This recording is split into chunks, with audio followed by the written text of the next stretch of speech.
Hola, soy Héctor Gutiérrez y junto con mi grupo, Gabriel Duarte, Santiago Solanilla y Laura Pardo, expondremos el efecto de la temperatura y la concentración en la pigmentación de tinte de remolacha.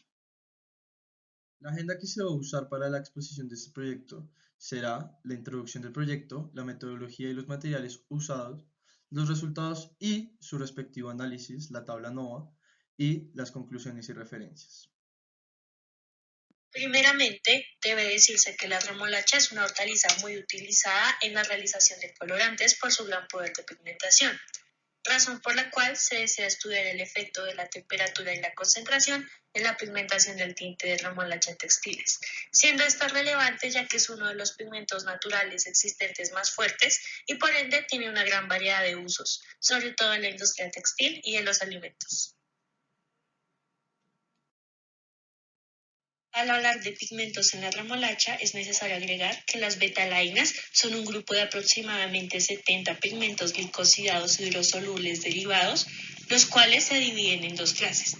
Las betacianinas, también conocidas como betaninas, las cuales aportan tonalidades rojizas, y las betasantinas, responsables del color amarillo.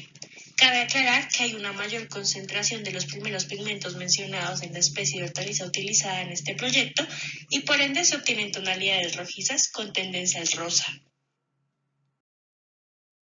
En este proyecto se realiza un diseño 2 a la 2 por 2, lo cual resulta en 8 corridas experimentales, cuyo primer factor es la temperatura de la mezcla, siendo sus niveles la temperatura ambiente y la del punto de burbuja, y como segundo factor la concentración con niveles de 10 y 20 gramos de remolacha, con la realización de dos réplicas para la toma de datos.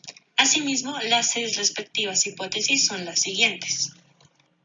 En cuanto a la temperatura, se tiene que esta no tiene efecto sobre la pigmentación como hipótesis nula. Y como hipótesis alterna, se tiene que la temperatura tiene efecto en la pigmentación. En el caso de la concentración, la hipótesis nula es que no posee efecto sobre la pigmentación y la alterna es que sí presenta efecto sobre la pigmentación.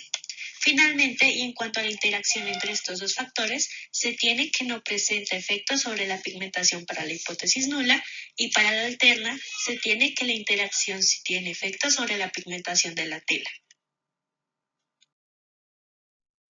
Metodología. Los materiales e instrumentos utilizados fueron una remolacha, agua destilada, un termómetro, una balanza, pedazos de seda, un colorímetro, un embudo y papel filtro. El procedimiento se realizó en el laboratorio ML305 de equipos compartidos. El procedimiento se comenzó cortando y pesando dos muestras de 10 gramos de remolacha en la balanza analítica. Cada muestra se maceró en un mortero con agua destilada para extraer el pigmento de la remolacha. Luego de la extracción, filtramos cada muestra para separar el producto deseado de partículas sólidas restantes del proceso de maceración. Para esto usamos papel filtro y un embudo. Posteriormente de tener las dos soluciones homogéneas y líquidas, se procedió a calentar una de las muestras en una plancha hasta alcanzar la temperatura de burbuja. Luego de que alcanzó dicha temperatura, sumergimos un pedazo de seda absorbente en cada una de las muestras y dejamos reposar por 10 minutos.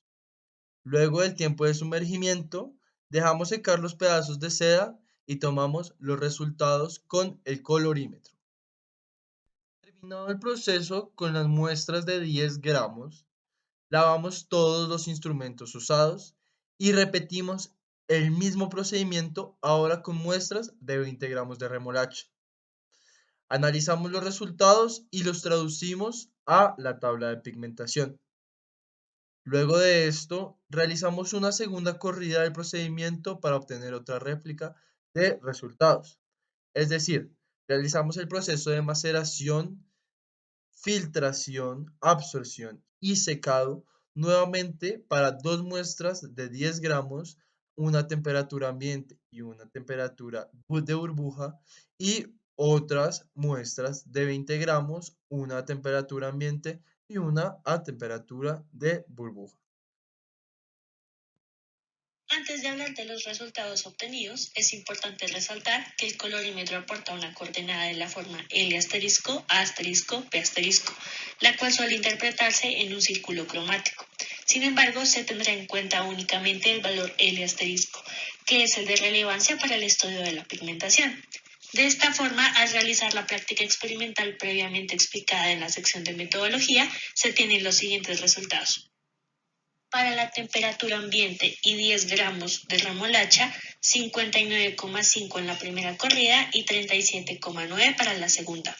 Para la temperatura ambiente y 20 gramos de remolacha, 47,8 en la primera corrida y 55,2 en la segunda. Para el punto de burbuja y 10 gramos de remolacha, 58,8 en la primera corrida y 76,2 en la segunda. Y para el punto de burbuja y 20 gramos de remolacha, 55,9 en la primera corrida y 56 en la segunda. Con los datos obtenidos, procedimos a hacer el análisis de varianza con el fin de probar la significancia de los factores y su interacción. Como se puede ver en la tabla a continuación, el valor de P para la concentración, la temperatura y las interacciones entre los dos términos, estos son mayores al 5%, que es nuestro nivel de significancia, lo cual significa que ni los factores ni la interacción es significativa.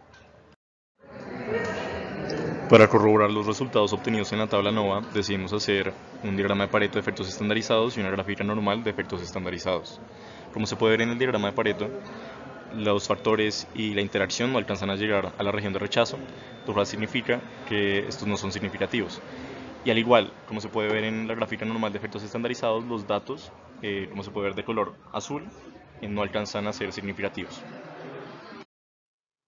Para la verificación de supuestos, vamos a empezar con el supuesto de normalidad, el cual vamos a evaluar a través de la gráfica de probabilidad de residuos, donde podemos ver que todos los puntos se encuentran dentro del intervalo de confianza.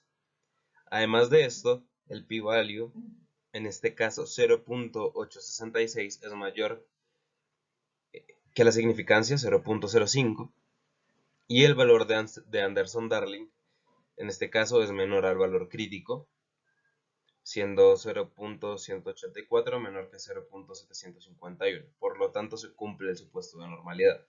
Para el segundo supuesto de homocedasticidad, vamos a utilizar la prueba de Bartlett para igualdad de varianzas.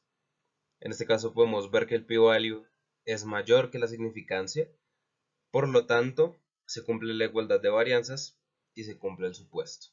Para el último supuesto de aleatoriedad, podemos ver que en la cuarta gráfica de la gráfica 4 en 1, la gráfica nos sigue un comportamiento que pueda ser predecible y por lo tanto sí existe una aleatoriedad en el comportamiento de los datos.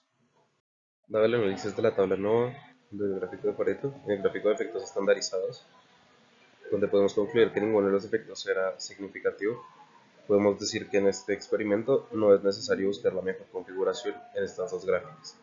Sin embargo, si los efectos fueran significativos, podríamos decir que la mejor configuración en este caso sería con una concentración de 10 gramos a la temperatura burbuja.